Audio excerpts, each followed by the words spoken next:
8086 flag രജിസ്റ്ററാണ് നമ്മൾ discuss ചെയ്യാൻ പോകുന്നത്.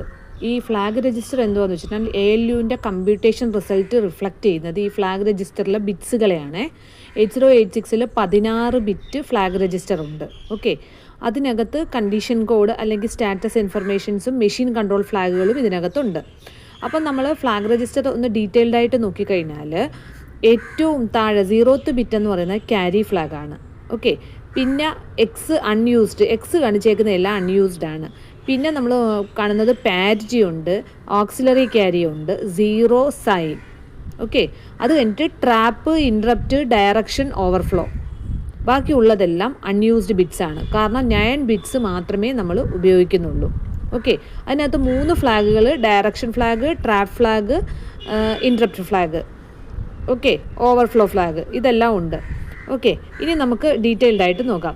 ഈ സൈൻ ഫ്ലാഗ് എപ്പോഴാണ് സെറ്റ് ചെയ്യുന്നതെന്ന് വെച്ച് കഴിഞ്ഞാൽ നമ്മളുടെ കമ്പ്യൂട്ടേഷൻ്റെ റിസൾട്ട് നെഗറ്റീവ് ആണെങ്കിൽ, സൈൻഡ് കമ്പ്യൂട്ടേഷനാണ് നമ്മൾ ചെയ്യുന്നതെങ്കിൽ നമ്പർ നെഗറ്റീവ് ആണെങ്കിൽ ഈ സൈൻഡ് ഫ്ലാഗിൻ്റെ ബിറ്റ് 1 ആക്കി സെറ്റ് ചെയ്യും. അല്ലെങ്കിൽ സൈൻഡ് ഫ്ലാഗിൻ്റെ ബിറ്റ് എന്തായിരിക്കും? 0 ആയിരിക്കും. ഇനി 0 ഫ്ലാഗ് എപ്പോഴാണ് സെറ്റ് ചെയ്യുന്നതെന്ന് വെച്ചാൽ കമ്പാരിസൺ ഇൻസ്ട്രക്ഷൻസ് ഒക്കെ നമ്മൾ നടത്തത്തില്ലേ, ആ സമയത്ത് നമ്മളുടെ റിസൾട്ട്, കമ്പ്യൂട്ടേഷൻ്റെ റിസൾട്ട്, കമ്പാരിസൺ എന്ന് പറഞ്ഞാൽ അരിത്തമെറ്റിക് സബ്സ്ട്രാക്ഷനാണ് പലപ്പോഴും നടക്കുന്നത്. അപ്പോൾ റിസൾട്ട് 0 ആകുമ്പോഴാണ് 0 ഫ്ലാഗ് സെറ്റ് ആവുന്നത്. ഇനി പാരിറ്റി ഫ്ലാഗ് എന്തിനു വേണ്ടിയിട്ടാണെന്ന് വെച്ചാൽ പാരിറ്റി ഫ്ലാഗ് ഇൻഡിക്കേറ്റ് ചെയ്യുന്നതെന്ന് വെച്ചാൽ നമ്മളുടെ റിസൾട്ടിൻ്റെ ലോവർ ബൈറ്റിൽ നമ്പർ ഓഫ് വൺസ് ഇൻഡിക്കേറ്റ് ചെയ്യുന്ന, ഈവൻ നമ്പർ ഓഫ് വൺസ് ആണ് എങ്കിൽ പാരിറ്റി ഫ്ലാഗ് 1 ആക്കി സെറ്റ് ചെയ്യും. ഓഡ് നമ്പർ ഓഫ് വൺസ് ആണെങ്കിൽ പാരിറ്റി ഫ്ലാഗ് 0 ആക്കി സെറ്റ് ചെയ്യും. ഇനി ക്യാരി ഫ്ലാഗ് എന്ന് പറഞ്ഞു കഴിഞ്ഞാൽ MSB ബിറ്റിൽ ക്യാരി വരുവാണെങ്കിൽ, അല്ലെങ്കിൽ MSB ബിറ്റിൻ്റെ അവിടെ നമ്മൾ ബോറോ ചെയ്യുവാണെങ്കിൽ നമുക്ക് ക്യാരി ഫ്ലാഗ് സെറ്റ് ആവും. അല്ലെങ്കിൽ ക്യാരി ഫ്ലാഗ് 0 ആയിരിക്കും. ട്രാപ്പ് ഫ്ലാഗ് എപ്പോഴാണെന്ന് വെച്ച് കഴിഞ്ഞാൽ നമ്മൾ ട്രാപ്പ് ഇൻട്രപ്റ്റ് ജനറേറ്റ് ചെയ്യുമ്പോൾ, അല്ലെങ്കിൽ നമ്മൾ സിംഗിൾ സ്റ്റെപ്പ് എക്സിക്യൂഷൻ മോഡിലോട്ട് കയറുന്ന സമയത്താണ് ട്രാപ്പ് ഫ്ലാഗ് സെറ്റ് ആവുന്നത്. ഇനി ഇൻട്രപ്റ്റ് ഫ്ലാഗ് എപ്പോഴാണെന്ന് വെച്ച് കഴിഞ്ഞാൽ മാസ്കബിളായിട്ടുള്ള ഇൻട്രപ്റ്റ് ഉണ്ട്, അങ്ങനെയുള്ള ഇൻട്രപ്റ്റുകൾക്ക് വേണ്ടിയിട്ടാണ് ഇൻട്രപ്റ്റ് ഫ്ലാഗ് വർക്ക് ചെയ്യുന്നത്. ഓക്കെ, ഡയറക്ഷൻ ഫ്ലാഗ് എന്തിനു വേണ്ടിയിട്ടാണെന്ന് വെച്ചാൽ സ്ട്രിങ് മാനിപ്പുലേഷൻ ഇൻസ്ട്രക്ഷൻസ് ഉണ്ട്, കമ്പസ്, ലോഡസ്, അങ്ങനെയൊക്കെയുള്ള ഇൻസ്ട്രക്ഷൻസ് ഉണ്ട്. ഓക്കെ, അപ്പോൾ അവിടെ സ്ട്രിങ്ങിൻ്റെ ഡാറ്റ ട്രാൻസ്ഫർ ഓട്ടോ ഇൻക്രിമെൻറ്റ് മോഡിലാണോ ഓട്ടോ ഡിക്രിമെൻറ്റ് മോഡിലാണോ വർക്ക് ചെയ്യുന്നതിനെ ബേസ് ചെയ്തിട്ടാണ് ഡയറക്ഷൻ ഫ്ലാഗ്.